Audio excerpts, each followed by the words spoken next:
Well, Senator Rand Paul is one of the few who is not playing political theater over this government shutdown. He says that Democrats are going to cave in a few days after they've played tough to their base.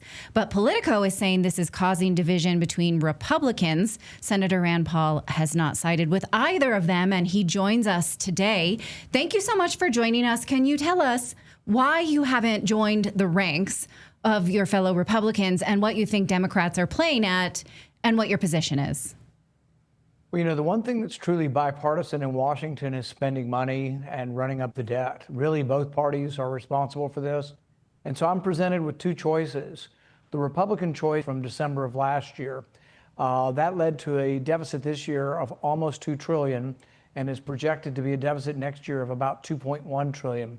So I'm just not for that. I think we should be having lower deficits, less deficits, and begin to balance our budget. The Democrat proposal would add $3 trillion to the debt. So Republicans would add $2 trillion, Democrats would add $3 trillion. I'm just not for either one. And so I voted no on both of them. Now, the irony is that the Democrats, since these are the Biden spending levels, every Democrat in the Senate did vote for the Biden spending levels last December. So the vote that we're taking now is identical to one they already took where they all voted for it. The reason they're voting no now is they've moved the goalposts. They've decided that they want to renew these expiring Obamacare subsidies that they started during the pandemic. And, you know, they're all hot and bothered about it. But the reason they're expiring is because the Democrats wrote that into their legislation. Because when you do these bills, they're called reconciliation bills with a simple majority, you have certain rules over 10 years you can't add to the deficit. And so they only can spend the money for a couple years and then it expires. But they basically moved the goalposts and they want renewed Obamacare subsidies and a whole slew of new programs added in as well. And bottom line is both parties' proposals are terrible and will add to the debt. Now, I'm with you that I would love to see government shrunk, but at the same time, this feels a little bit dirty politics because it's a way to not have to win elections and still get your fiscal policy. The Democrats were free to have won last year and set their own budgets going forward, but since they did not, they are sort of, for lack of a better, they're peeing in the pool of what the voters voted for, which was Republican fiscal policy. Do you see it that way, or am I just being cynical? Yeah, and Republicans, I think, should hold the line. Now, the one problem that exists is in the Senate, you have to have 60 votes to pass the spending bill. So there aren't 60 Republicans. There's 53 Republicans. And if they wanted my vote, they'd have to be actually making the deficit smaller. The fact that they're keeping it the same, they lose my vote. But now they need to convince 8 Democrats. It shouldn't be that hard because, like I said, the Democrats have already voted for these spending levels previously.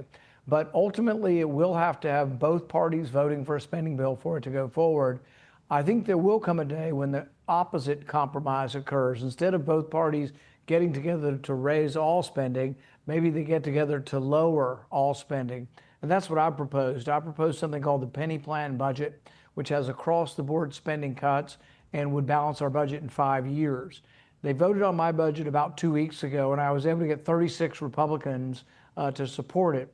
But that still means I lost 16 Republicans, but then I lost all of the Democrats.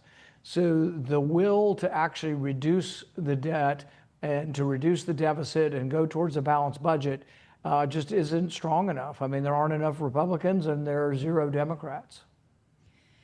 You know, my favorite president, Calvin Coolidge, would say every cent that I spend is a theft of the American people. It means the working man has to work harder.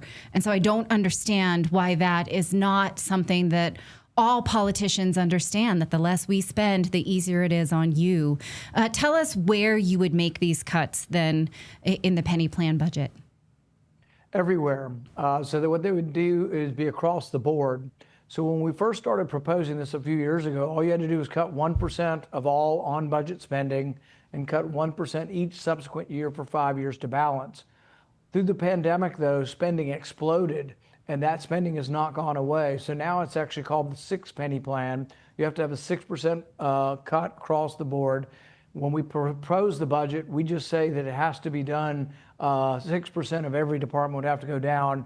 the dictates of exactly what 6% that would be done by the committees at the time. But this gives an outline for how to do it, and that means you have to cut a little bit of everything.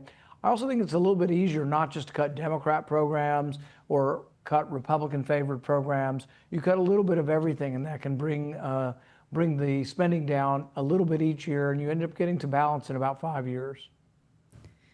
I mean, it's exceedingly reasonable. It's fiction that worked in the movie Dave. We've seen it happen, but politicians refuse. Now, you have expressed concern about military expansion, specifically with bombing raids in South America. Now we have a new independent report showing over $21 billion in military aid to Israel since October 7th of 2023. How in the world can we pull back? How do we get this horse back in the barn? Well, we don't have any of that money. So no matter how good the cause is, so no matter how good the arguments are for spending money, we don't have it. So when the Democrats come forward and they say they want to help people buy insurance, I have to ask whether that's been working, and it hasn't been working very well. But then where's the money going to come from? They want $450 billion. Where does it come from? So if they want to send money to Ukraine, where does that come from? Or Israel or any other country? It's basically being borrowed. And it is a bit of a bait and switch because many of the programs are offered to the poor. They say, politicians come and say, I will bring home the bacon. I will give you more stuff. Healthcare will be free. Your car will be free. College will be free. I'll give you free this and free that. The problem is when they give you these things, they aren't really free. They're ultimately paid for by the devaluation of the dollar, which another word for that is inflation. So when they inflate by the Federal Reserve buying the debt, your prices go up, and poor people will get this bait and switch. They think they're getting something for nothing, and the Democrats primarily will say, we'll give you this, but they never seem to get out of poverty because their prices rise faster than the welfare does, and they seem to be mired in this poverty and never get ahead. So it's a difficult argument, though, because the Democrats and some of the Republicans are offering free stuff, baubles, offering something that is less concrete and more aspirational, which is the opportunity to have a marketplace where you can thrive if you work hard.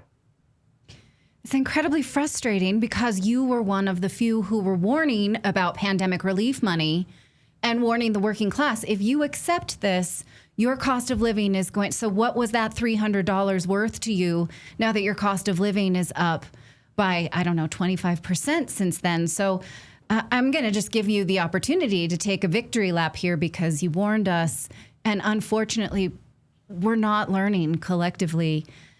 So what do you think? How are we supposed to take it then when we see these high war bills for Israel, for Ukraine, and yet our fellow working federal worker not getting a paycheck? Do you have any comment on that and how the American people can react to that?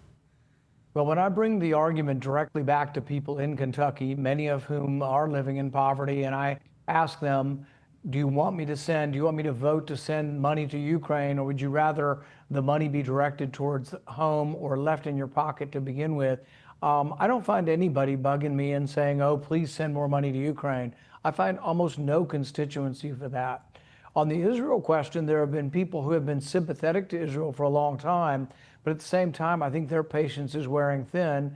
And I tell them that, look, we cannot be a strong ally that will be there in times of need to any country if we're $37 trillion headed quickly towards $40 trillion in debt. So I think our debt is really a big threat to our national security. And for all those who think the primary thing is we got to be strong, strong, strong, you can't be a strong nation. You can't defend yourself well if you're this far in debt. So I think we have to do something about the debt above and beyond and before all other causes. Right. Okay, I just have one more question about Dr. Fauci and the COVID vaccine, because this is something you've been a real thought leader on. Now, the CDC, after withdrawing approval of the vaccine for the general population, now says, well, it's more of a personal choice. It's kind of like deodorant, use it if you want to, otherwise you don't have to. I don't know about this. It feels really hard to separate politics from actual medical care. On the one hand, this should appease the Democrats and diffuse their fear narrative that RFK Jr. would take away their vaccines. On the other hand, it leaves the door open under this vague case-by-case model. Seems like it benefits more the insurance companies and big pharma than actual Americans who would need real medical guidance. What do you think of this? I think most of your medical guidance should come from your individual physician. And so when RFK has put forward a policy now that for most Americans that are not in a high-risk category, the COVID vaccine should be based on individual patient-based decision-making. Well, that to me just sounds like freedom. It sounds like what we're supposed to have always. But in particular, the problem with the COVID vaccine of putting it on a CDC schedule is that it gets mandated through the school system that you have to take it.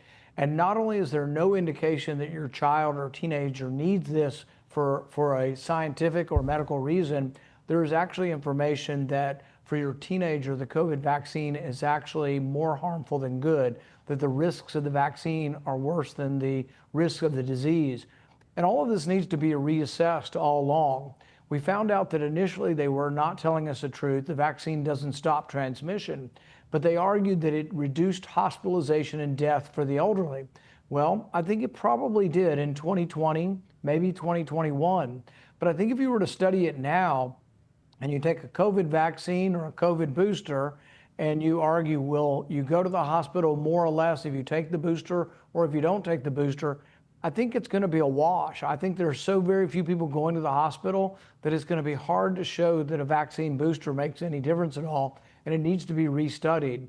But the bottom line is I agree with Kennedy that it ought to be about your choice. It ought to be about you and your physician having an intelligent discussion.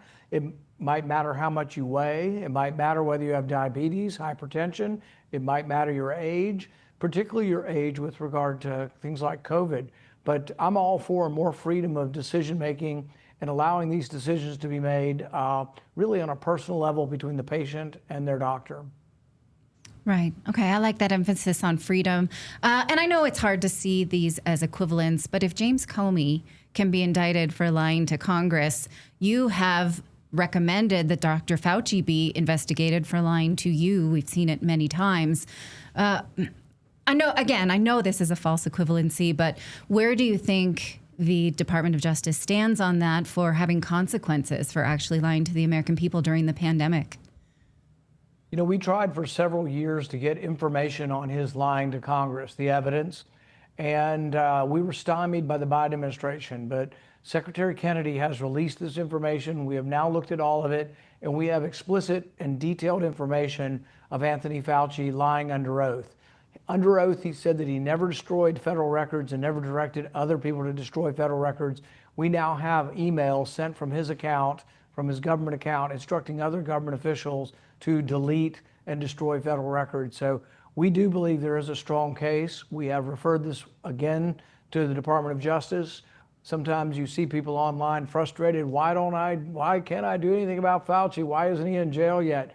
But I don't really control that. I'm not a prosecutor. I'm not at the Department of Justice. But we've done everything possible to do that. We've also requested voluntarily for him to come in for a interview or for testimony again. That will either happen voluntarily, or if it doesn't, it'll be done by subpoena. But that's in the works and should happen this fall.